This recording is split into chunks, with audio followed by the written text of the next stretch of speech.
The alarm on my phone buzzed at 5:30 every morning, even on Saturdays. I usually woke up a few seconds before it rang.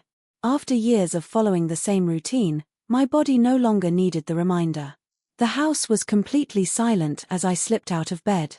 The hallway floor creaked beneath my feet, but I knew exactly which boards to avoid. Waking Richard before his first cup of coffee was something everyone in the house tried to avoid. I tied my hair into a loose ponytail, pulled on an old sweater, and walked into the kitchen. Within minutes, the familiar rhythm began. Coffee first. Bacon in one pan. Eggs in another. Toast warming in the oven. Pancake batter mixing in a large bowl. While breakfast cooked, I emptied the dishwasher, wiped down the counters, packed Tyler's lunch, and started a load of laundry. By the time the coffee finished brewing, the kitchen looked as though no one had ever used it. It had been this way for years. No one asked me to wake up before sunrise anymore. They simply expected it. At exactly 6:30, Richard walked into the kitchen wearing his usual golf shirt and reading glasses. Without looking at me, he picked up the newspaper. Coffee. I placed his mug beside him before he had to ask a second time. He took one sip and nodded. Better. That single word was as close to a compliment as I usually received.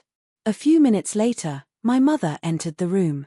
She smiled softly when she saw breakfast already waiting. You've been busy. I wanted everyone to eat before Tyler leaves. She nodded. Thank you. Before she could say anything else, Tyler came downstairs wearing expensive athletic clothes and carrying his baseball bag over one shoulder. Morning. Morning, I said with a smile. He grabbed 3 pancakes before sitting beside Richard. I've got training at 8. Richard looked up immediately. The college scout will be there today. I know. This is important. Tyler nodded. I won't disappoint you. I know you won't. I quietly carried another plate to the table before sitting down with everyone else. Just as I reached for a slice of toast, Richard looked toward me. The garage floor still needs cleaning. I'll do it after work. And don't forget to mow the lawn. I won't. He folded another section of the newspaper. If you're going to keep living under this roof, you should at least earn your keep. I quietly lowered my hand from the toast. I understand. Tyler looked uncomfortable. Dad. Sarah already does almost everything around here. Richard shrugged. And she lives here for free. The words settled over the table like a heavy blanket. Mom kept staring at her coffee. She never agreed with him. But she never challenged him either. Richard smiled proudly at Tyler. One day you'll have your own place. A nice house. A family. You've got ambition. Then his eyes shifted toward me. Not everyone does. No one said anything. I smiled politely, even though my appetite had completely disappeared. A few minutes later, everyone finished eating. I cleared the plates, washed the dishes, packed my work bag, and quietly slipped out the front door.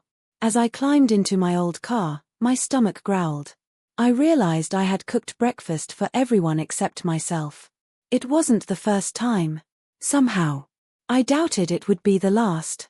The alarm on my phone buzzed at 5:30 every morning, even on weekends.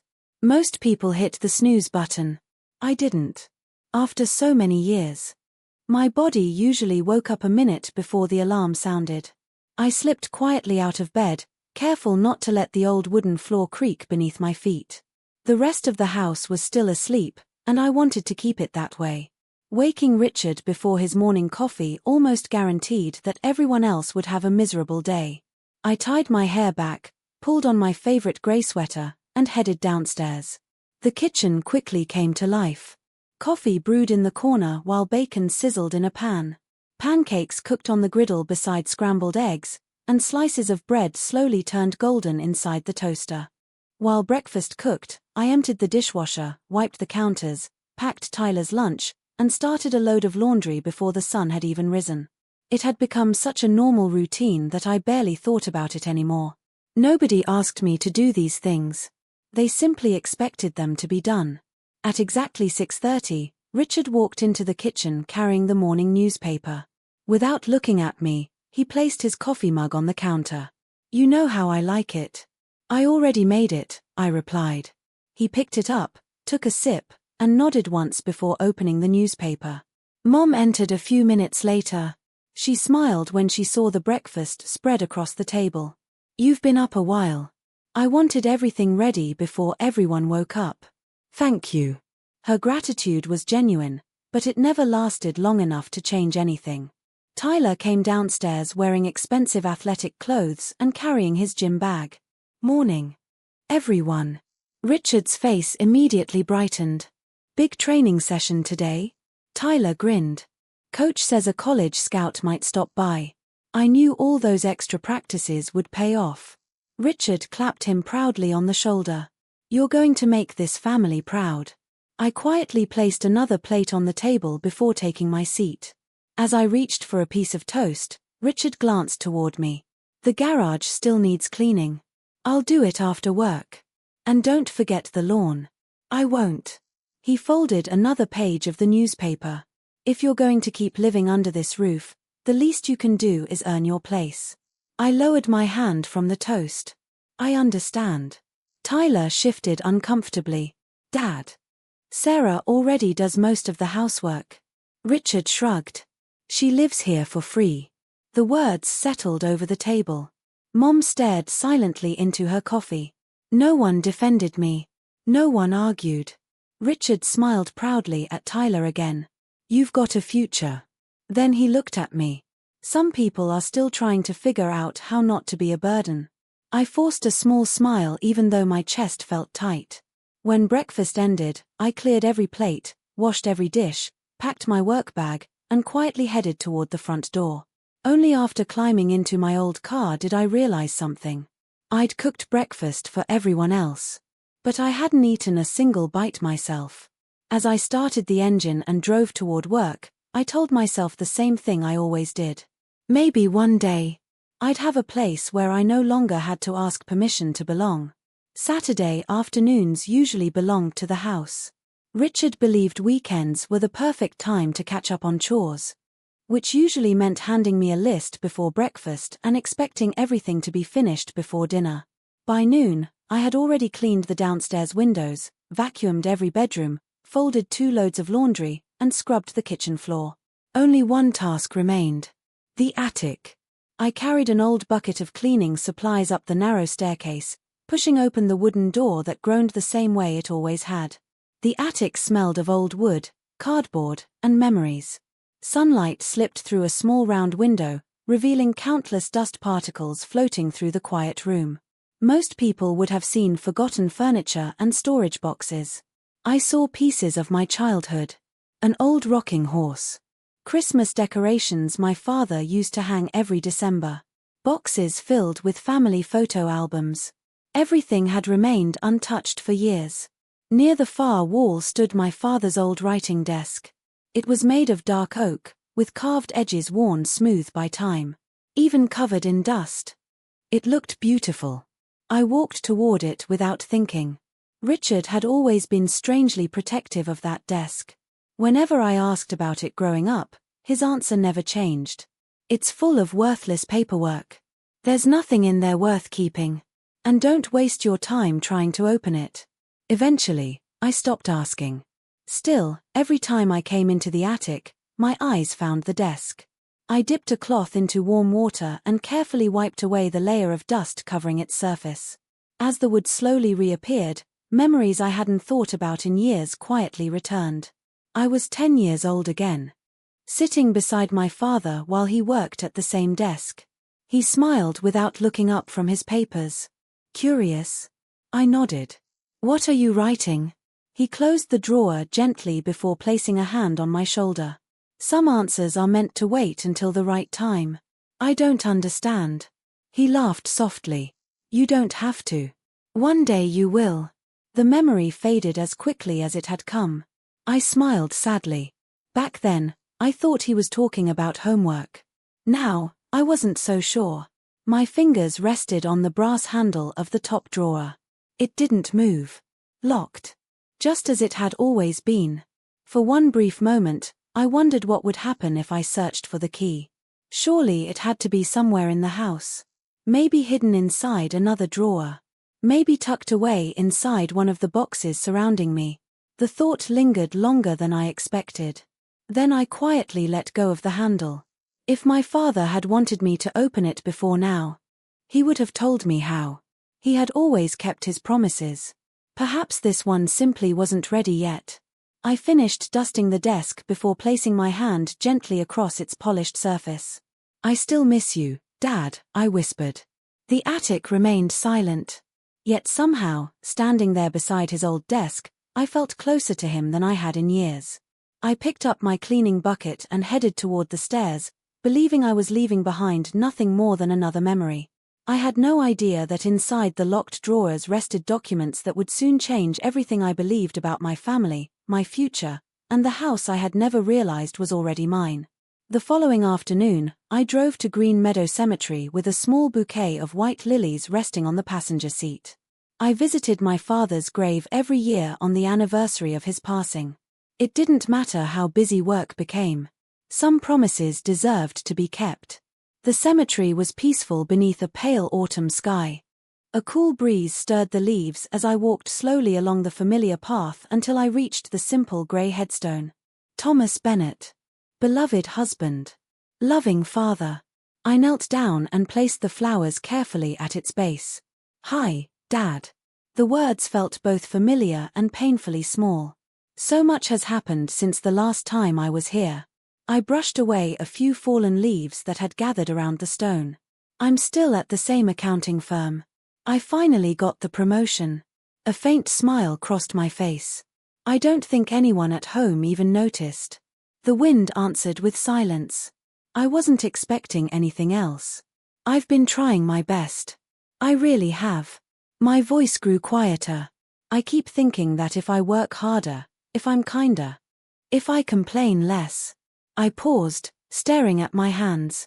Maybe one day they'll see me as part of the family. A tear slipped down my cheek before I quickly wiped it away. "I know you'd probably tell me I don't have to earn love. I just wish I knew how to believe that." For several minutes I simply sat there, letting the silence comfort me in a way words never could. Just as I stood to leave, I heard gentle footsteps behind me. "Sarah." I turned to see an elderly gentleman wearing a dark navy coat and carrying a leather briefcase. His silver hair was neatly combed, and his kind eyes seemed filled with recognition. "I'm sorry," I said politely. "Do I know you?" He smiled warmly. "I knew your father." My heart skipped. "You did?" He nodded. "My name is Howard Whitmore." The name sounded strangely familiar. "I've heard that before. I'm not surprised." He adjusted his glasses. "I was your father's attorney." For a moment, neither of us spoke. "I haven't seen you since the funeral." "I was only 13. "I know." His expression softened. "You've grown into the image of your father." I smiled sadly. "I miss him every day." So did he. The words caught me off guard. "Mr. Whitmore" looked at his watch before returning his attention to me. "May I ask how old you are now?" "I'm 26. His face changed almost immediately. Not with surprise. With relief. "As I hoped." "What do you mean?" He took a slow breath. "Sarah, your father left very specific instructions for me." I frowned. "I don't understand." "You don't have to today." He reached into his briefcase and handed me a business card. "I'd like you to come to my office on Monday." "Is something wrong?" "No." A gentle smile returned to his face. "Quite the opposite." He looked toward my father's headstone. "There is something that has belonged to you for many years. I've simply been waiting until the right time to place it in your hands." I looked from the business card to my father's grave, completely confused. As I walked back toward my car, I assumed he was talking about an old keepsake or a forgotten family heirloom. I never imagined that Monday morning would reveal a secret capable of changing my entire life forever. Monday morning felt strangely different. Not because anything had changed. Because I couldn't stop thinking about the conversation at the cemetery. Mr. Howard Whitmore. My father's attorney. His words echoed in my mind throughout the entire weekend. "There is something that has belonged to you for many years." Every time I replayed the sentence, I convinced myself I was expecting too much. Maybe Dad had left me an old watch. A collection of letters. A family photo album. Whatever it was, I told myself not to imagine anything extraordinary. By 9 o'clock Monday morning, I stood outside a small brick office building downtown. The brass sign beside the entrance read, Whitmore Associates. Attorneys at law. I took a deep breath before stepping inside. The receptionist greeted me with a warm smile. You must be Miss Bennett. I am. Mr. Whitmore is expecting you.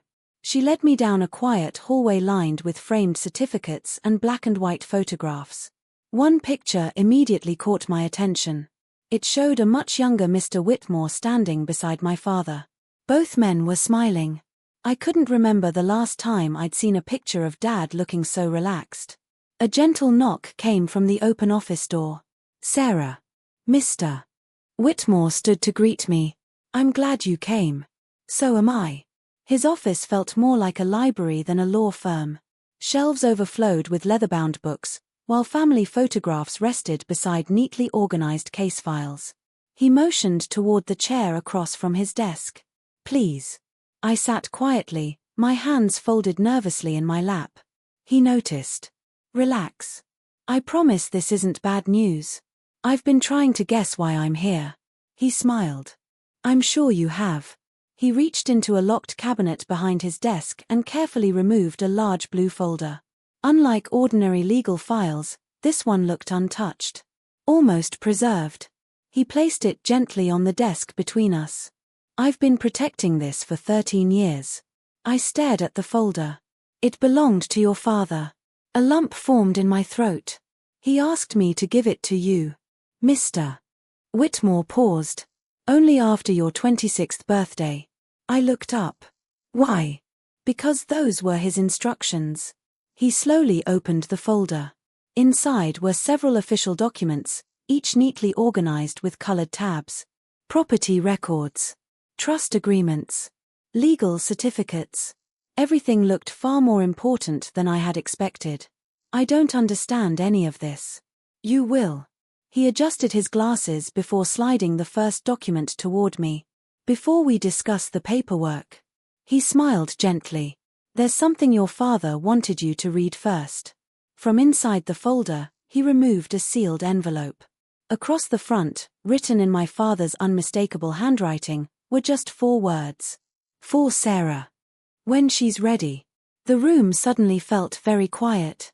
My hands trembled as I accepted the envelope. For 13 years. Someone had protected this letter.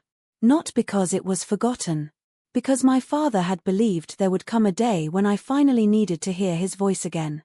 I carefully traced my fingers across my name. Then, taking a slow breath, I began opening the envelope.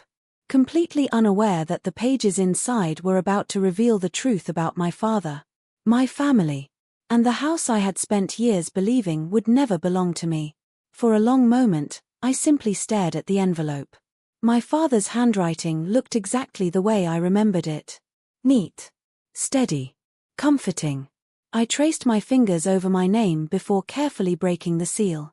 The paper inside had yellowed slightly with age, but the ink remained perfectly clear. I unfolded the letter with trembling hands. My dearest Sarah, if you're reading this, then Mr. Whitmore has followed my instructions exactly as I knew he would. That means you've turned 26. More importantly, it means you've had enough time to become the woman I always believed you would be. Already, tears blurred my vision. It felt as though Dad were sitting across from me instead of having been gone for 13 years. I continued reading. First, I need you to know something.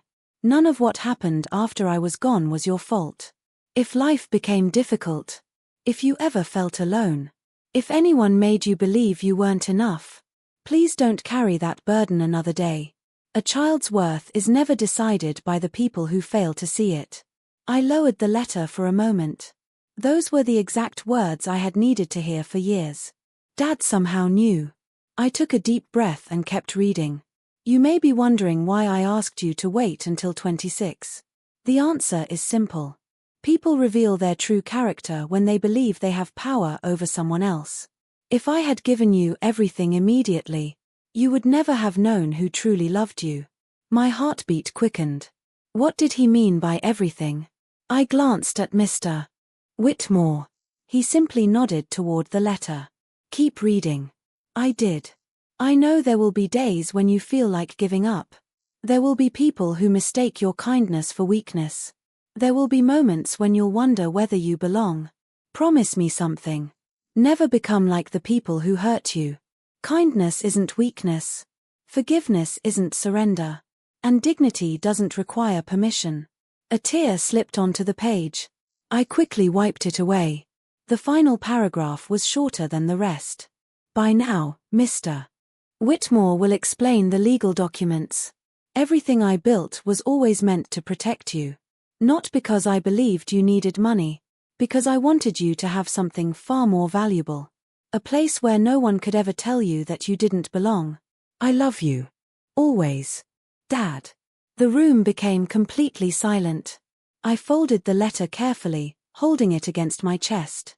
For years, I had wondered whether my father would have been disappointed in the life I was living. Now I knew. He had never doubted me. Not once. Mr. Whitmore waited until I had composed myself before gently speaking.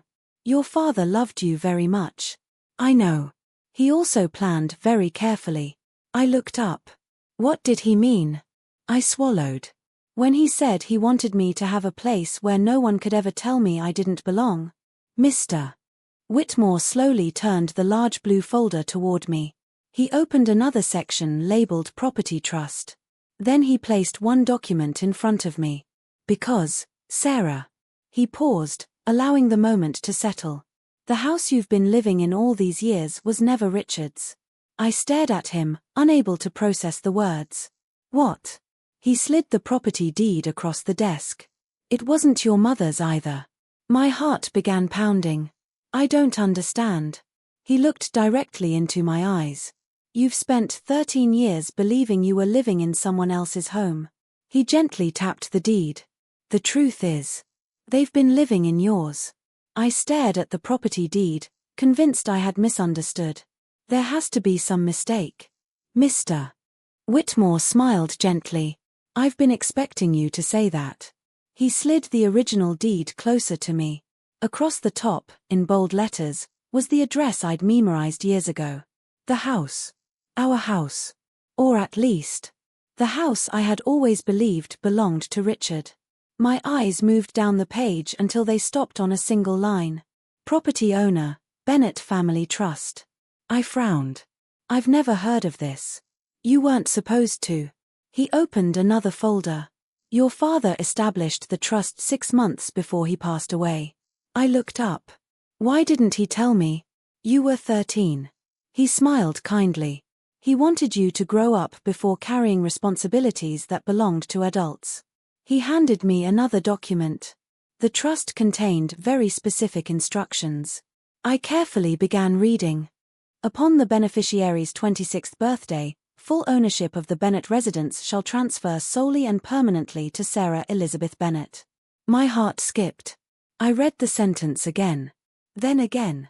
I could barely breathe. This. I looked at Mr. Whitmore.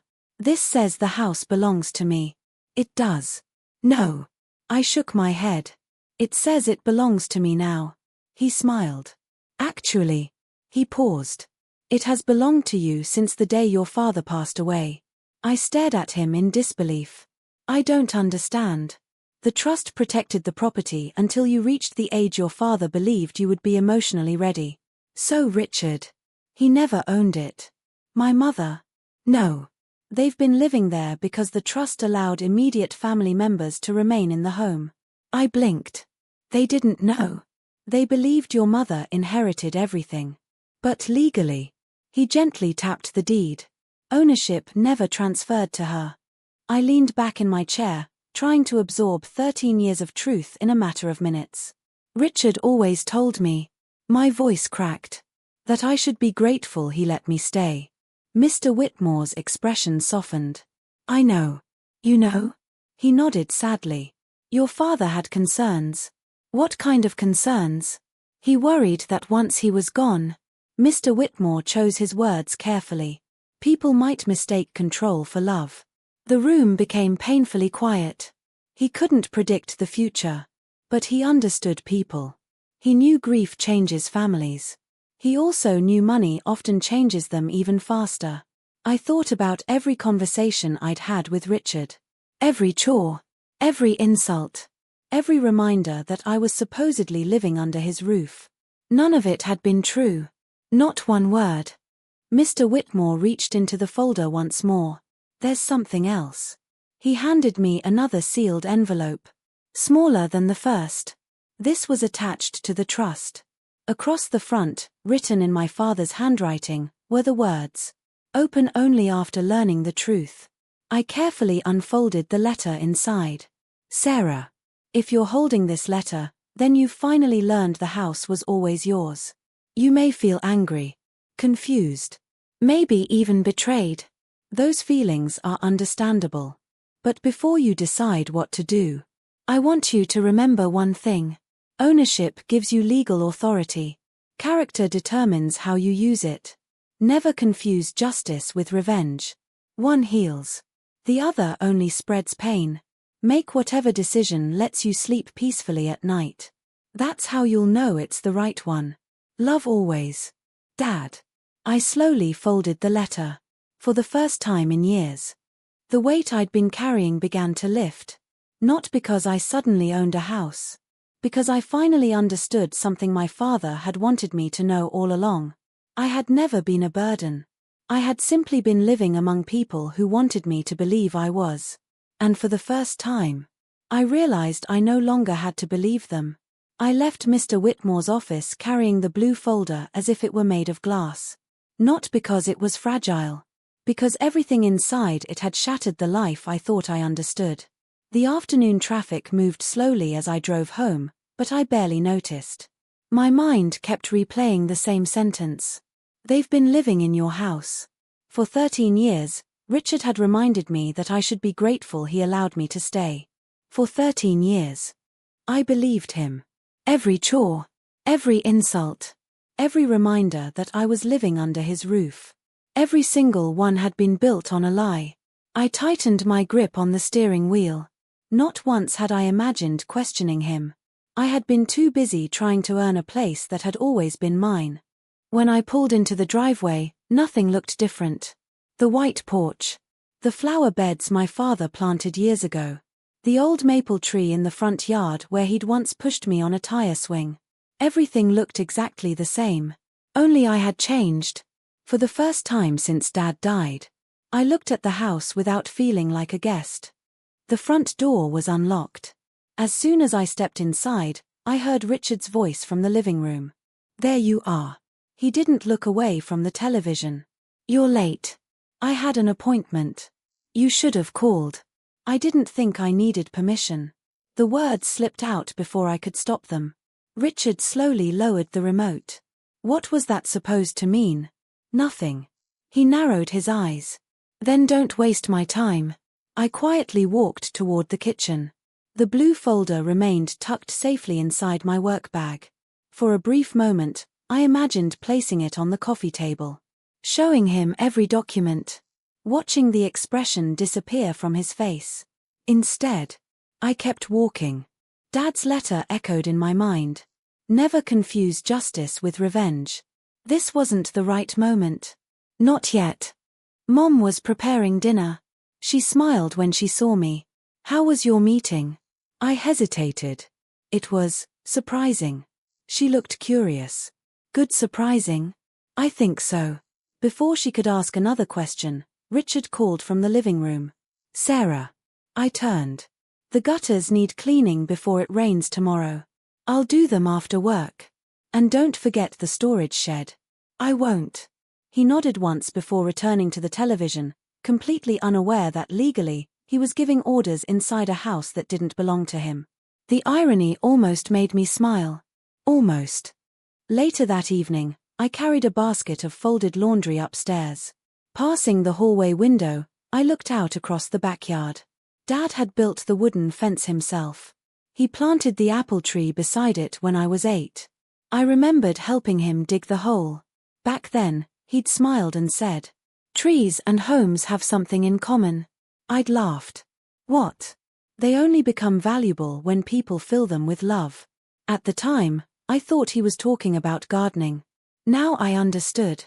He had never been preparing me to inherit a building. He had been preparing me to protect a home.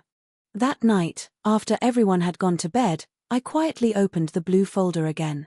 Near the back was one final document I hadn't noticed before. Its title immediately caught my attention. Conditions of the Bennett Family Trust. I began reading slowly. The first few paragraphs explained the legal transfer of ownership. Then my eyes stopped on a section highlighted in yellow. The beneficiary shall have complete authority to decide who may continue residing on the property after ownership officially transfers. I swallowed. The next sentence hit even harder. No resident shall possess automatic legal occupancy rights without the written consent of the beneficiary. I slowly lowered the papers. That meant one thing. Everything. Richard believed he controlled my future. The truth was, my future had been quietly waiting for me all along. And somewhere very close on the horizon. The moment would come when everyone inside this house would finally learn who its real owner had always been. For the next 2 weeks, I told no one about the trust. Not Richard. Not my mother. Not even Tyler. Life inside the house continued exactly as it always had, but something inside me had changed. I still woke before sunrise. I still made breakfast. I still cleaned the kitchen before leaving for work. The difference was no longer visible. It was quiet. Internal. For the first time in years, I wasn't serving the house because I believed I owed someone a place to live. I was taking care of the home my father had built. That realization changed everything. Not my actions. Only the meaning behind them. One evening, I returned from work to find several unfamiliar cars parked in the driveway. The house was unusually loud. Laughter drifted through the open front window. As soon as I stepped inside, Richard looked up from the dining room. "There she is." His voice carried the same commanding tone it always had. "We've been waiting." I glanced around the room. My Aunt Linda. Uncle Steve. Richard's sister Karen. Tyler. Mom. Everyone was gathered around the dining table. What happened? Richard smiled. "Good news." Tyler stood. "I proposed." I immediately smiled. "Seriously?" He nodded. Emily said yes. I walked over and hugged him. "Congratulations." "Thanks." For a brief moment. The room actually felt like a family celebration. Then Richard cleared his throat. "Now." He folded his hands together. "There's another matter we need to discuss." Something in his voice made my stomach tighten. He motioned toward the empty chair. "Sit." I quietly took my seat. Richard looked around the table before speaking. "Since Tyler and Emily will be getting married this fall." He smiled proudly at his son. "It's time we start making room." Everyone nodded. I wasn't sure why.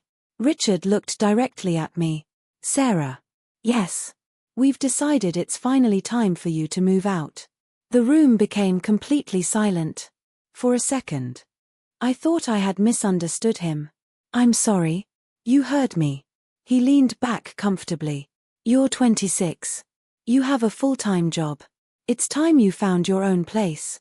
I looked toward Mom. She wouldn't meet my eyes. My chest tightened. "You want me to leave?" Richard answered before anyone else could. "It's the practical decision. Tyler and Emily will need the larger bedroom. They're starting a family. You've had plenty of time." I looked around the table. No one seemed surprised. Almost as though this conversation had happened long before I arrived home. Tyler looked uncomfortable. "Dad." Richard raised a hand. "We've already discussed this." He turned back toward me. "You'll have 30 days. I blinked. 30. That's generous. Karen nodded immediately. "I agree." Most parents would have expected her to leave years ago. Aunt Linda smiled politely. At some point children have to become independent. I listened quietly. Every person in the room seemed convinced they were discussing someone else's life. Someone else's home. Mom finally spoke. Barely above a whisper. I'm sure you'll find a nice apartment. That sentence hurt more than anything Richard had said. Not because it was cruel. Because it was so easy for her to say. I looked down at my hands resting in my lap. Inside my work bag, leaning against the chair beside me. The blue folder remained exactly where I'd left it. For a moment. I thought about taking it out. Ending the conversation immediately. But I remembered my father's letter. Wait until people reveal who they truly are. So I stayed quiet. I simply listened. And with every word spoken around that table, I realized they were revealing far more than they ever intended. The meeting ended as casually as it had begun. Someone refilled their coffee. Tyler and Emily started talking about wedding venues. Richard switched the conversation to paint colors for the upstairs bedroom, already discussing renovations as though my leaving was simply another item on a checklist. No one asked how I felt. No one wondered where I would go. I quietly stood, picked up my work bag, and carried the empty serving dishes into the kitchen. The laughter from the dining room continued behind me. It sounded strangely distant. I turned on the faucet and began washing plates one by one. My hands moved automatically. Wash. Rinse. Dry. Repeat. It was the same routine I'd followed for years. Only tonight, every movement felt different. For the first time, I wasn't wondering how to earn my place in the house. I was wondering how people could ask someone to leave a home that legally belonged to her. The thought almost made me laugh. Instead, I kept washing dishes. A few minutes later, Tyler quietly walked into the kitchen. He leaned against the doorway with his hands in his pockets. I'm sorry. I looked up. For what? He sighed. I didn't know Dad was going to bring it up like that. You knew about it. He nodded slowly. I thought he'd talk to you privately. He didn't. I know. There was an awkward silence between us. I never wanted to take your room. I smiled gently. I know. I told him we could make the guest room work. So why didn't you say something? He looked down at the floor. You know how he is. I did. Everyone knew. Arguing with Richard usually ended the same way. He raised his voice. Everyone else lowered theirs. I'm sorry, Tyler repeated. I really am. I nodded. I believe you. He hesitated for another moment before quietly leaving the kitchen. For the first time in years, I realized something. Tyler wasn't cruel. He had simply grown up inside a system that had always worked in his favor. That evening, I carried a basket of clean laundry upstairs. As I passed the family room, I overheard Richard talking on the phone. She'll be out by the end of next month. He laughed. Finally. Another pause. No, she won't argue. She knows this isn't her house. I stopped walking. The words settled over me with almost unbelievable irony. He sounded so confident. So certain. I quietly continued upstairs before he noticed me. Inside my bedroom, I closed the door and sat on the edge of the bed. For several minutes, I simply looked at the blue folder resting inside my work bag. One conversation. One document.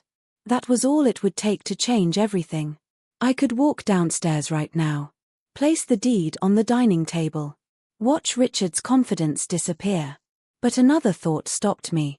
Dad hadn't spent 13 years protecting this secret so I could reveal it in anger. There had to be a reason. And I trusted him enough to wait. The next morning, life continued as though nothing had happened.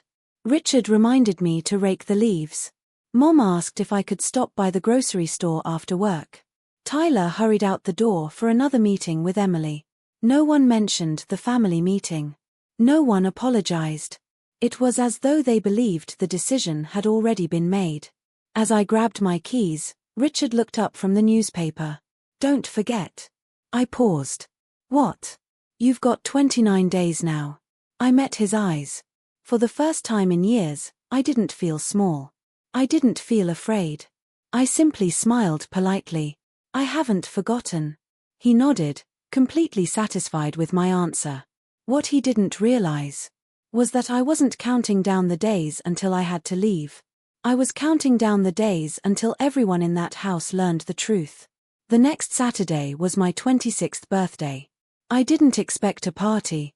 I hadn't expected one in years. Still, a small part of me hoped someone might remember. When I woke up, the house was already busy. Richard was loading golf clubs into the trunk of his car. Mom was wrapping a wedding gift for one of Tyler's friends. Tyler rushed downstairs, adjusting the collar of his shirt. "Morning." "Morning," I replied. He grabbed a bottle of water from the refrigerator. "We're leaving in 10 minutes. Richard looked at him proudly. "Don't forget the reservation." "I won't." No one looked at me. No one said the words I had quietly waited to hear. "Happy birthday." I smiled to myself. Maybe they had something planned later.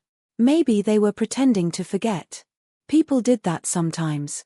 I poured myself a cup of coffee and began washing the dishes left in the sink from breakfast. The kitchen felt strangely quiet. Almost empty. Around 9 o'clock, everyone had left. The house finally belonged to silence. I sat alone at the dining table with nothing but my coffee and the morning sunlight spilling through the windows. My phone buzzed. A message from my best friend, Megan. "Happy birthday. Dinner tonight?" "You're not allowed to say no." I couldn't help smiling. A few seconds later another message appeared. "Mr. Whitmore. Happy birthday, Sarah. Your father would be very proud of the woman you've become." I stared at the screen longer than I expected. Somehow, those words meant more than any birthday gift. The front door remained closed all afternoon. No flowers arrived. No birthday cake. No cards. Around 3 o'clock, Mom finally came home carrying several shopping bags. She walked straight through the hallway before suddenly stopping. "Oh." She looked at me. I almost forgot. I smiled gently. "It's okay." "No." She looked genuinely embarrassed. "I'm sorry." She hugged me briefly.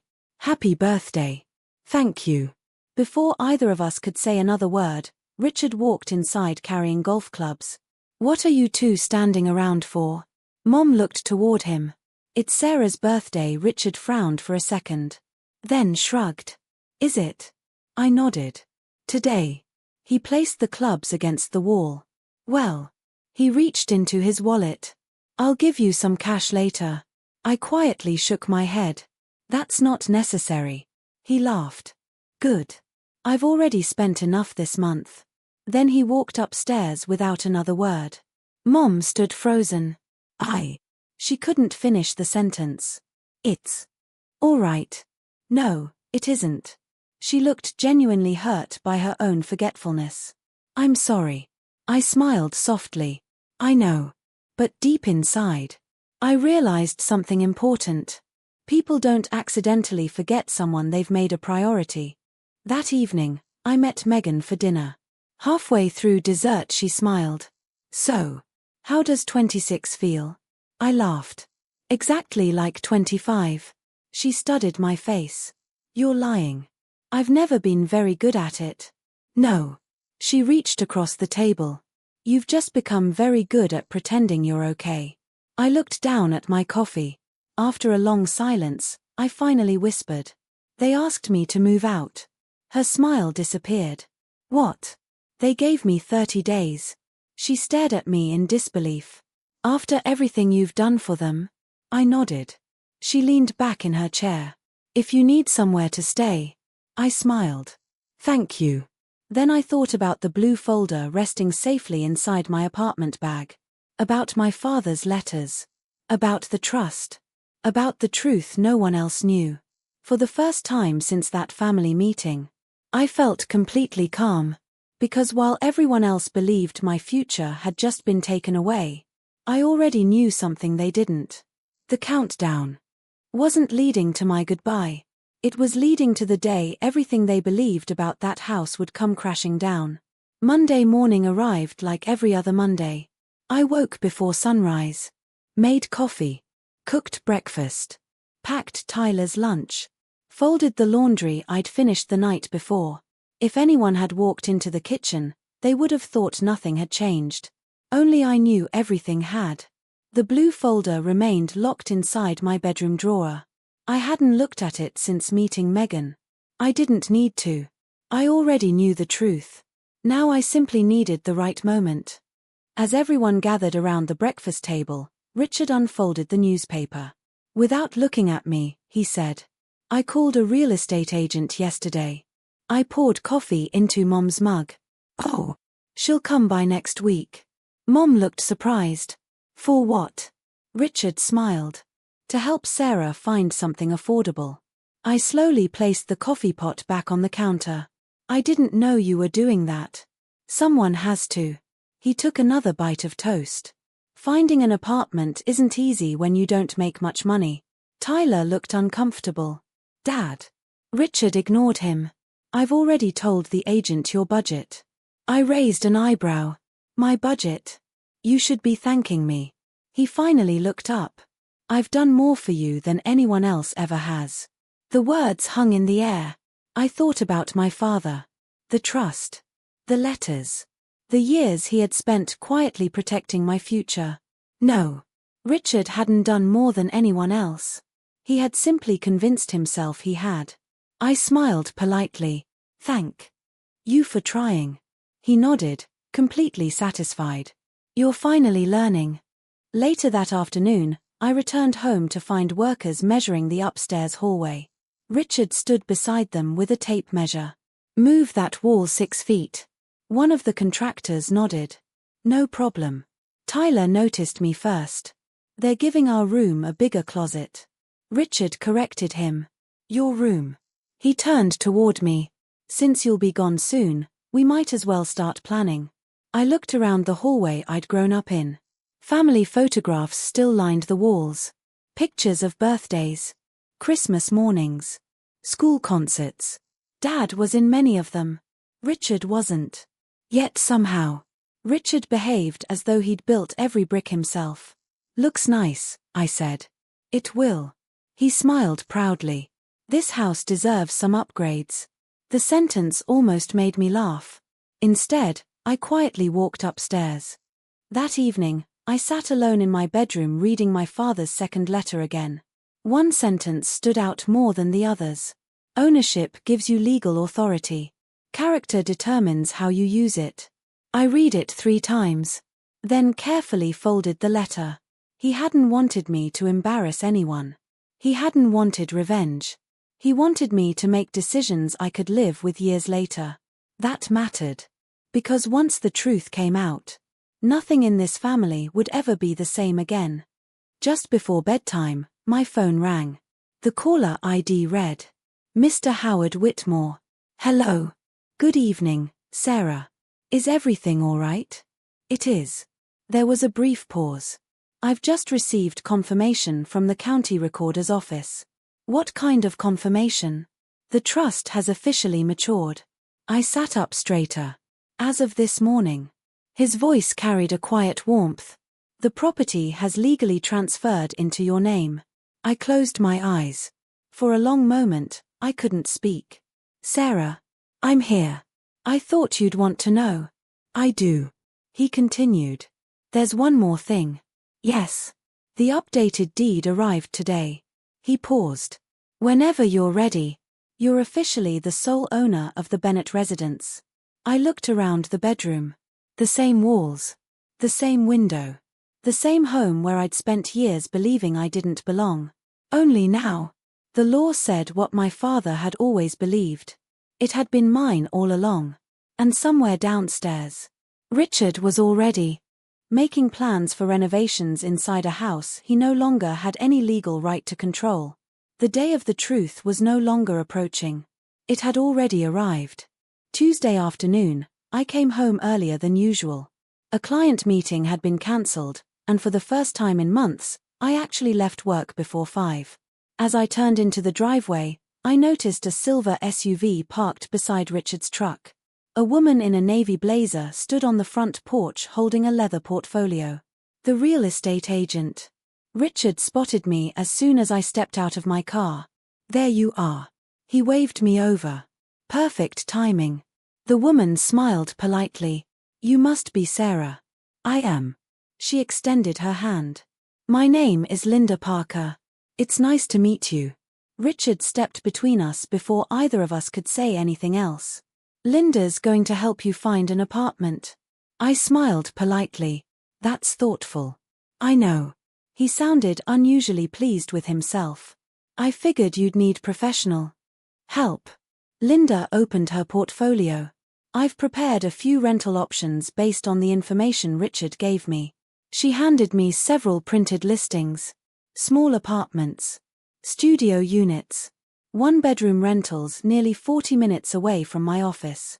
I glanced through them quietly. They're all within your budget. Richard nodded proudly. I told you I'd help. I thanked Linda and continued reading. The apartments weren't terrible. They were simply built around one assumption: that I needed somewhere else to live. Linda looked around the living room. This is a beautiful home. Richard smiled broadly. It is. We've put a lot of work into it. I quietly looked toward the old fireplace. My father had built that fireplace himself. Every brick. Every stone. Richard had painted the walls. Dad had built the house. The difference suddenly felt enormous. Linda continued making notes. How long have you owned the property? Richard answered without hesitation. Almost 13 years. I looked down at the papers in my hands to hide the expression on my face. He believed every word he was saying. Not because it was true. Because he'd repeated it for so many years that he'd convinced himself it was. The tour continued upstairs. Linda admired the renovated bathroom. Complimented the hardwood floors. Praised the backyard. Then she stopped outside my bedroom. So this is the room Sarah's moving out of? Richard nodded. It'll become my son's master suite after the wedding. Linda smiled. What a wonderful gift. Tyler shifted awkwardly beside me. No one noticed. Richard opened my bedroom door. You won't mind if she has a quick look. I stepped aside. Go ahead. Linda walked inside. It's cozy. It'll work perfectly as a nursery one day. Richard laughed. Exactly. I quietly looked around my room. The bookshelf Dad built. The small reading chair beside the window. The family photograph still sitting on my nightstand. Soon, everyone standing inside this room would discover something they'd never imagined. As the tour ended, Linda closed her portfolio. I'll email those apartment listings tonight. She smiled warmly at me. If you'd like, I can also help negotiate lower rent. Thank you. I appreciate that. Richard walked her toward the front door. I knew you'd take good care of her. She smiled. I always try. Before leaving, she turned back toward me. I hope everything works out. I smiled genuinely. I think it will. She waved goodbye and climbed into her SUV. The moment she drove away, Richard looked completely satisfied. See? He folded his arms.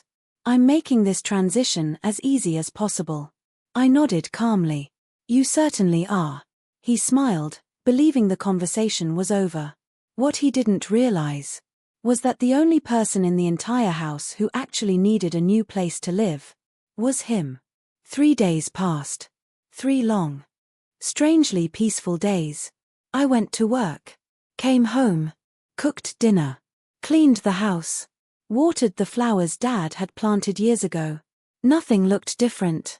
Yet every room felt different to me. For the first time, I wasn't wondering whether I belonged there. I already knew.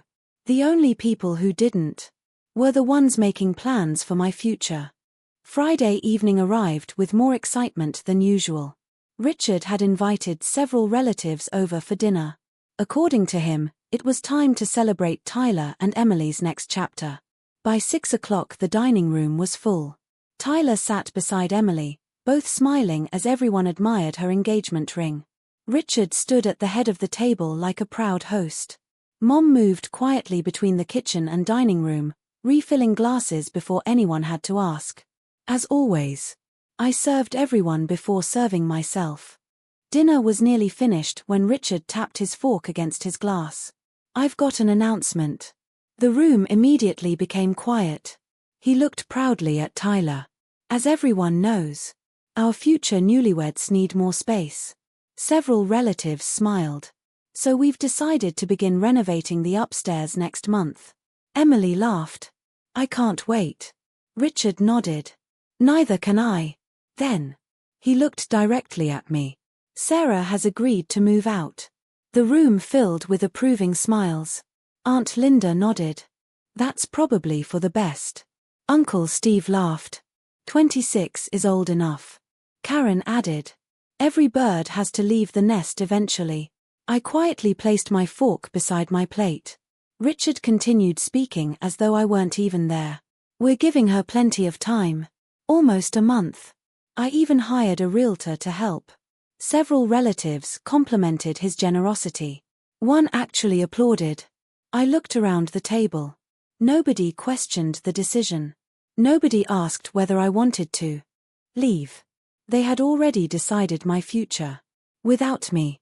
Emily suddenly looked uncomfortable. She glanced toward me. Sarah. I'm really sorry. I didn't know. I smiled gently. It's okay. Richard immediately interrupted. No need to apologize. This is simply how life works.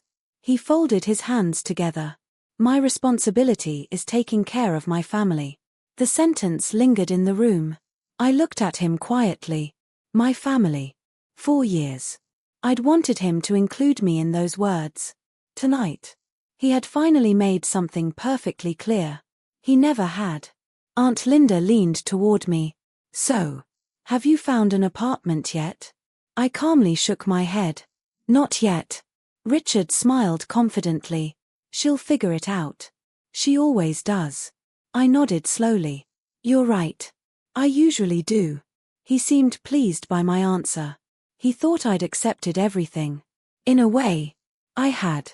Just not in the way he imagined. I reached down beside my chair and picked up my work bag. No one paid attention. They were too busy discussing paint colors for the upstairs bedrooms. I slowly unzipped the bag. My fingers rested on the familiar blue folder. I looked around the table one last time. Every face seemed relaxed. Certain. Confident. Richard raised his glass. To new beginnings. Everyone lifted theirs. Including me. Then I quietly spoke. Before we celebrate. The room became silent. I gently placed the blue folder in the center of the dining table. I have one question. Richard looked confused. What is it? I met his eyes calmly. When exactly? I paused just long enough for every person at the table to look at me. Did everyone decide they had the right to make decisions about my house? Silence. Complete silence. No one laughed. No one moved. For several long seconds. The only sound in the room came from the grandfather clock quietly ticking in the hallway. Richard stared at me. Then at the blue folder. Then back at me again. Finally. He smiled. A slow, dismissive smile. Sarah. He chuckled. I think you've finally lost your mind. He had no idea that the next document I opened was about to change every life sitting around that table forever. Richard's smile lingered for only a moment. Then he laughed. Not because he found my question amusing. Because he thought it was impossible. Your house. He leaned back in his chair. I think you've been working too hard. A few relatives chuckled politely. Karen shook her head. Sarah, this isn't funny.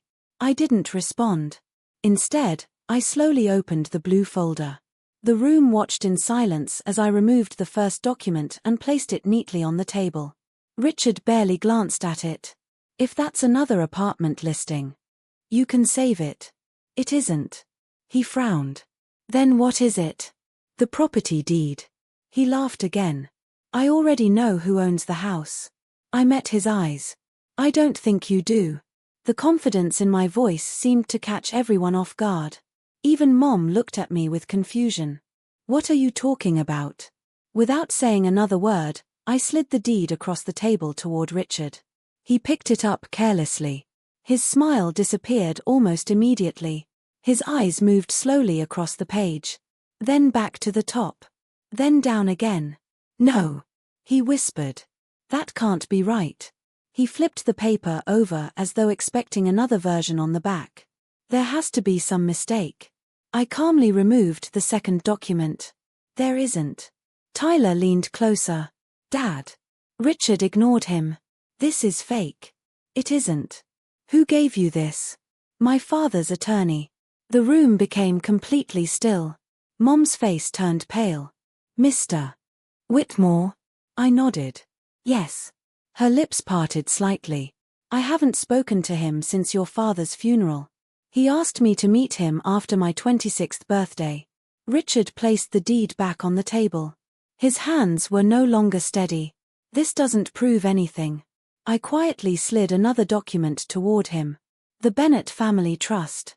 He stared at the title without touching it. What is that? The trust my father created before he died. Tyler picked it up instead. His eyes moved quickly across the first page. Then suddenly stopped. He looked at me. Then at Richard. Dad. His voice had changed. I think you should read this. Richard snatched the document from his hands. The room remained silent as he continued reading. The further he went, the paler his face became. Finally, Uncle Steve broke the silence. What does it say? Richard didn't answer. Karen leaned toward him. Richard. Still nothing. I reached into the folder one last time and removed the official certificate from the county recorder's office. I'll save everyone some time. Every pair of eyes turned toward me. My father never left this house to my mother. I paused. He placed it in a trust. Another pause. I became the sole legal owner the day I turned 26. The words settled over the dining room like a thunderstorm. No one spoke. No one moved. Even the clock in the hallway seemed louder. Mom slowly looked at the deed. Then at me. Tears filled her eyes. Oh my God. Tyler lowered himself into his chair. Emily covered her mouth with one hand. Karen stared at Richard. You told us you owned this house. Richard finally looked up. For the first time since I'd known him. He had nothing to say. I didn't feel triumphant. I didn't feel angry. Mostly, I felt free. For 13 years, I'd been treated like an unwanted guest. Tonight, the truth quietly took my seat at the table. And suddenly, everyone else realized they were the ones living in someone else's home. For several long seconds, no one said a word. The silence felt heavier than any argument. Richard remained frozen in his chair, staring at the documents spread across the dining table as though they belonged to someone else. His hands trembled. This. He swallowed hard. This isn't possible. I looked at him calmly. It is. He picked up the deed again, reading every line more carefully than before. There has to be another version. There isn't. This trust. He shook his head. I've never heard of it. I hadn't either. Until this week. Mom reached for the paperwork with trembling fingers. Can I? I nodded. Of course. She slowly read through the trust agreement. Halfway down the page, tears began falling onto the paper. Oh. Thomas. She whispered my father's name so softly it barely reached the rest of the room. I never knew. Mr. Whitmore's signature appeared on the final page, along with the county seal and the original filing date. Everything had been legally recorded 13 years earlier. Nothing had been hidden from the law. Only from us. Uncle Steve finally cleared his throat. So. He looked toward Richard. You never actually owned the house. Richard stared blankly ahead. I thought. His voice sounded strangely distant. I thought Linda inherited everything. Mom slowly shook her head. I never signed ownership papers. She looked completely stunned. I assumed. Her sentence faded away. 4 years, assumptions had quietly become facts inside this family. Tonight, those assumptions were collapsing one by one. Everyone folded her eyes. My father instructed his attorney to wait until my 26th birthday. If the house belonged to you, unfolded Dad's why didn't you say something sooner? He wanted me to discover who people truly were because I didn't learn the truth. No one interrupted. I continued quietly. He believed power changes relationships. And he wanted me to know who loved me. Before anyone knew I owned the house. The room became silent again. This time, the silence carried shame. Richard suddenly stood. This changes nothing. Every eye turned toward him. He pointed toward the documents. Maybe she owns the property. But I've paid bills. I've maintained this place. I've invested money into renovations. His voice grew louder with every sentence. I've lived here for 13 years. I nodded. You have. So this is still my home. I met his eyes. No. His face tightened. You can't seriously expect us to believe. I don't expect anything.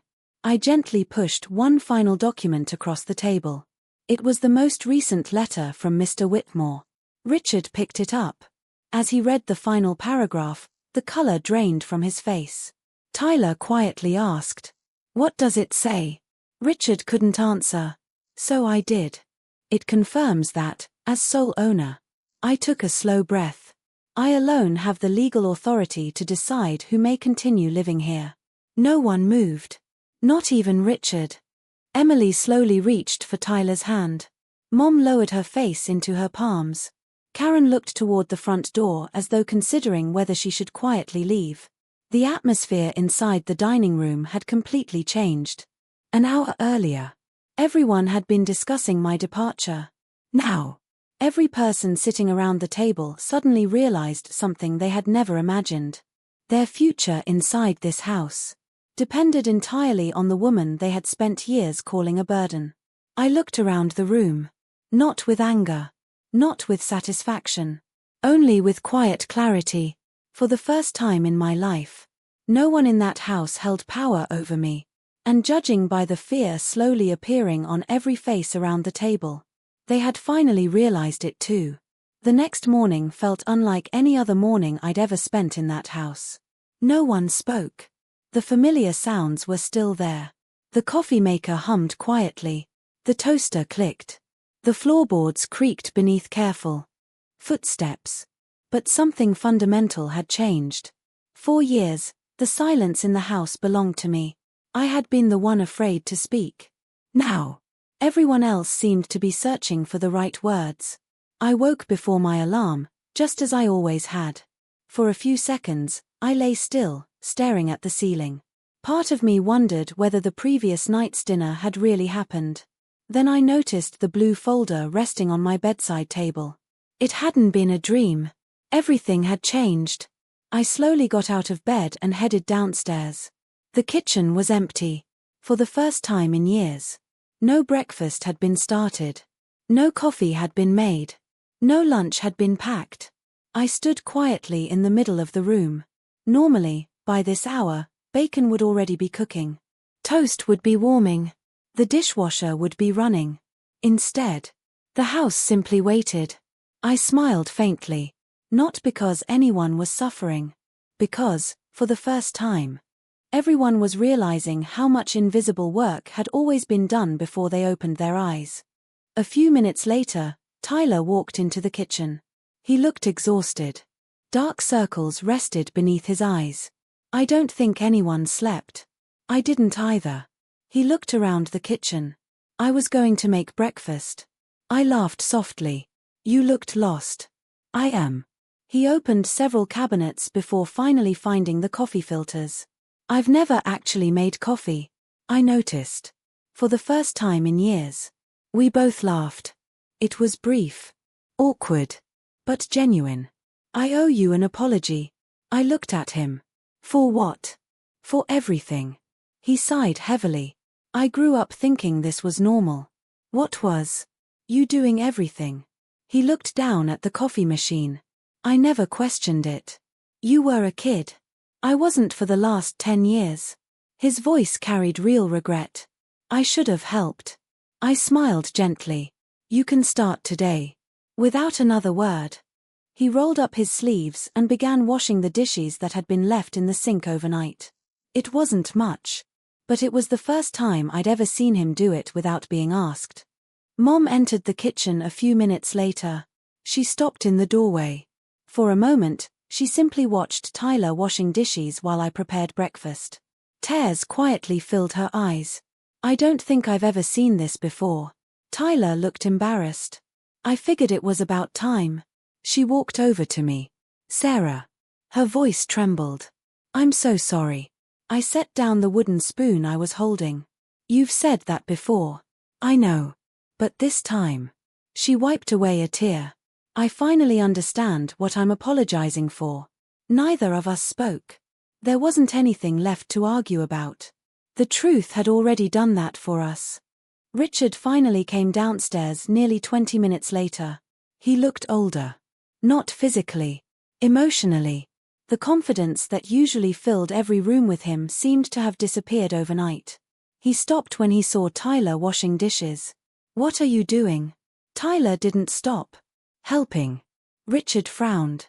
Sarah can handle that. Tyler slowly turned around. No. The single word echoed through the kitchen.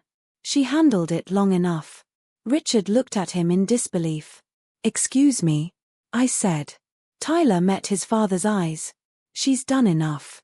The room fell completely silent.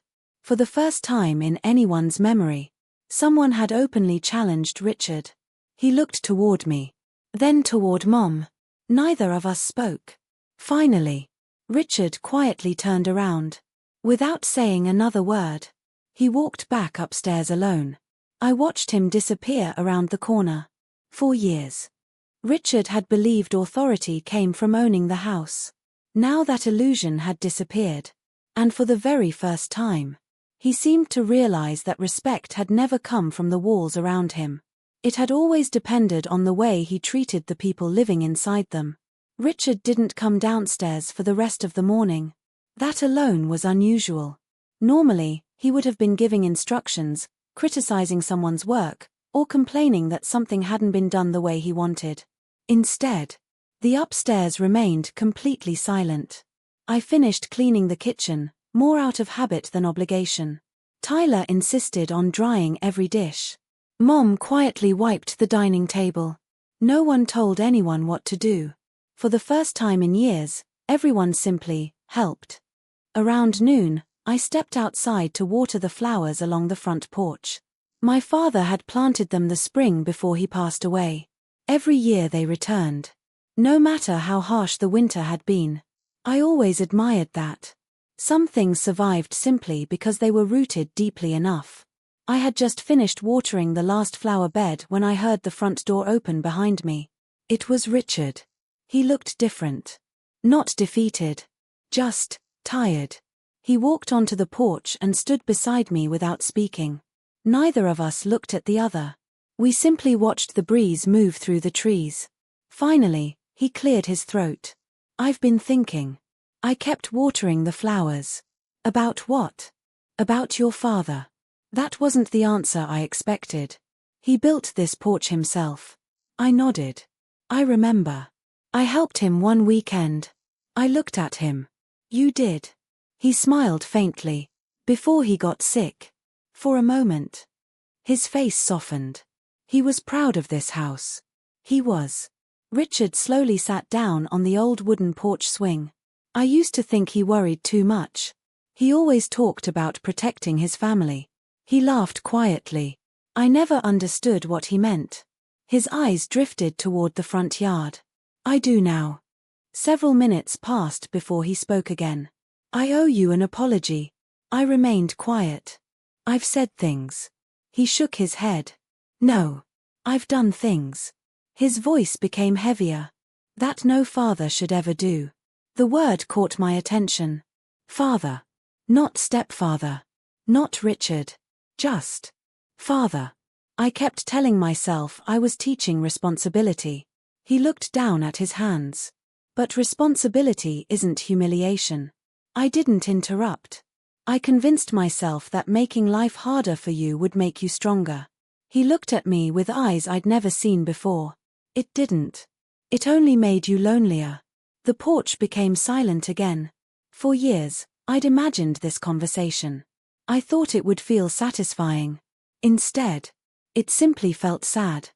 Richard reached into his jacket pocket and placed something on the porch railing between us.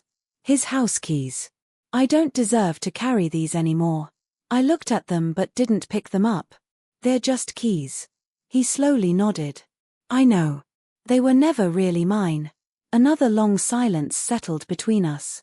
Finally, I spoke. My father never cared about the keys. Richard looked up.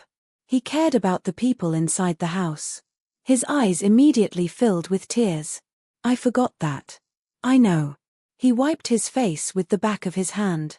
I spent years acting like ownership gave me authority. It doesn't. No. I looked toward the front yard where Dad and I used to play catch on warm summer evenings. It only gives responsibility. Richard followed my gaze. I wish I'd learned that sooner. So do I. As I picked up the watering can and headed toward the backyard, Richard quietly called my name. Sarah. I turned. I don't expect forgiveness. I know. I just wanted you to know. His voice trembled. You were never the burden. He looked down, ashamed. I was. For the first time in 13 years. Richard wasn't asking for control. He wasn't defending himself. He wasn't making excuses. He was simply telling the truth. And somehow, that was the first real conversation we'd ever had. By Monday morning, the entire house felt different. Not because anyone had moved out. Because no one knew what was going to happen next. Word had spread through the family faster than I expected. Aunt Linda called twice. I didn't answer. Uncle Steve left a voicemail asking if we could talk everything through. Karen sent a long text explaining that families shouldn't let legal paperwork come between them. For years. No one had called just to ask how I was doing. Now my phone wouldn't stop ringing. It was amazing how quickly people remembered your number when they thought they might lose something. That afternoon, Mr. Whitmore stopped by the house. Richard opened the front door. For the first time since I'd known him, he stepped aside without saying a word. Good afternoon, Mr. Whitmore said politely. Good afternoon. He smiled at me. I brought the final documents. We sat together at the dining table. The same table where only a few nights earlier everyone had decided my future without asking my opinion. Mr. Whitmore opened his briefcase and placed several papers neatly in front of me. Everything has now been recorded. I nodded. So it's official? He smiled warmly. It has been official since your birthday. He tapped the final page.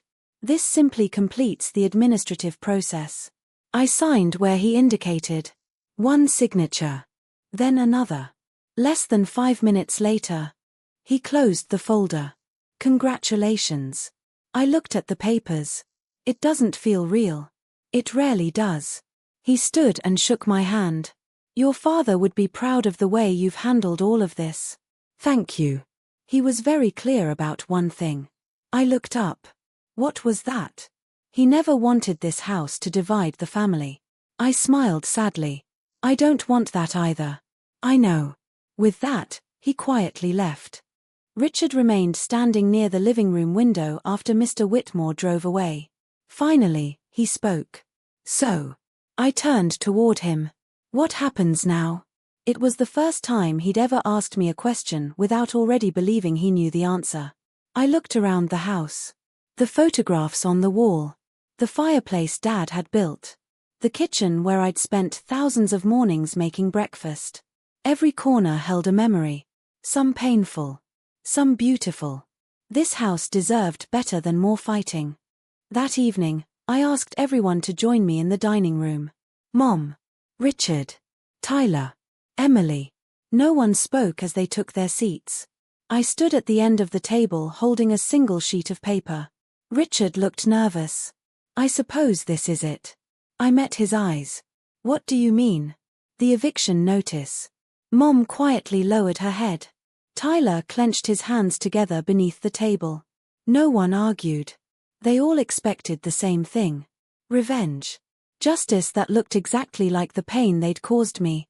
I slowly placed the paper on the table. It isn't an eviction notice. Richard looked surprised. It isn't. No. He stared at me. Confused. Then what is it? A residency agreement. No one moved. I continued. I've decided none of you have to leave. Mom immediately covered her mouth. Tyler looked at me in disbelief. Even Richard seemed unable to speak. I took a slow breath. There are conditions. Richard nodded quickly. Anything. No insults. No one is treated like they're less important. Household responsibilities belong to everyone. No one lives here by fear. I paused. And one more thing. Everyone waited. This stops being Richard's house. I looked around the room. And starts becoming our home. Tears rolled down Mom's face. Tyler smiled for the first time in days. Richard slowly lowered his head. I don't deserve this. I answered honestly. No. The room became silent again. Then I smiled gently.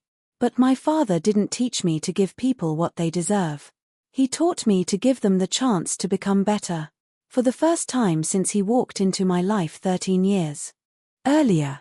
Richard cried without trying to hide it. And in that moment, I realized something my father had understood long before I did.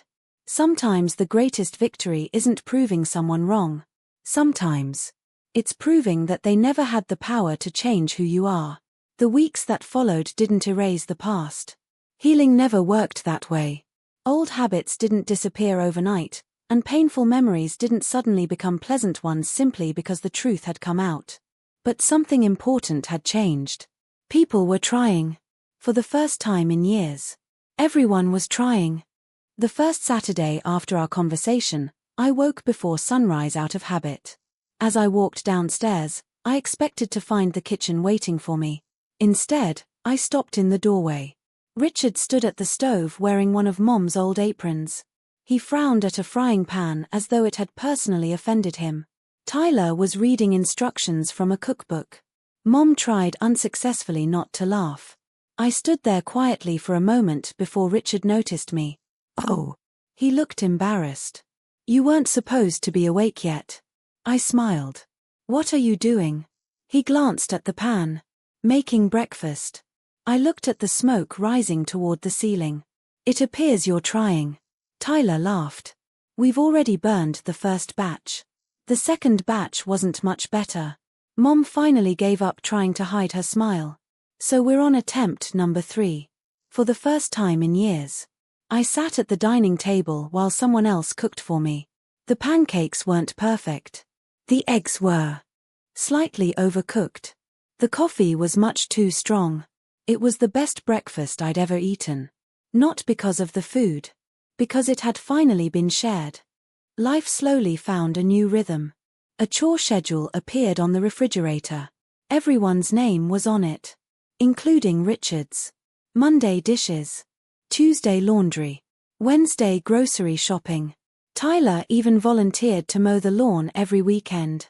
The house no longer depended on one invisible person doing everything. It belonged to everyone who lived inside it. Just as Dad had always wanted.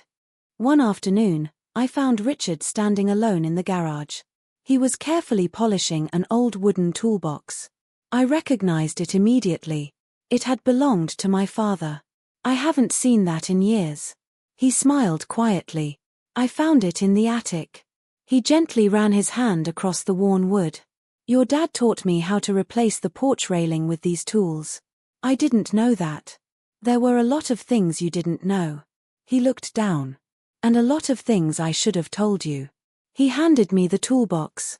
I think it belongs with you. I accepted it carefully. Inside were my father's old measuring tape, his favorite hammer, and a folded piece of sandpaper worn almost completely smooth. Small things. Ordinary things. Yet somehow, they felt priceless. A month later, Tyler and Emily were married. The ceremony wasn't extravagant. It didn't need to be. Near the end of the reception, Tyler stood and tapped his glass. I want to thank someone. He looked toward me. My sister. The room became quiet. I spent years accepting kindness I never earned. I let someone else carry responsibilities that should have belonged to all of us. He smiled sadly. I can't change that. But I can spend the rest of my life doing better. He raised his glass. To Sarah. Everyone stood. Not because they were told to. Because they wanted to. For the first time. I wasn't standing alone. Late that evening, after the reception had ended, I walked onto the front porch with a cup of tea. The house behind me was filled with laughter. Real laughter. Not the kind that excluded someone. The kind that invited everyone in. I sat on the old porch swing Dad had built before I was born. The summer breeze carried the scent of the flowers he'd planted decades earlier. I looked up at the stars and quietly smiled. For years, I believed my father had left me a house. I finally understood the truth. He hadn't. He'd left me something far greater.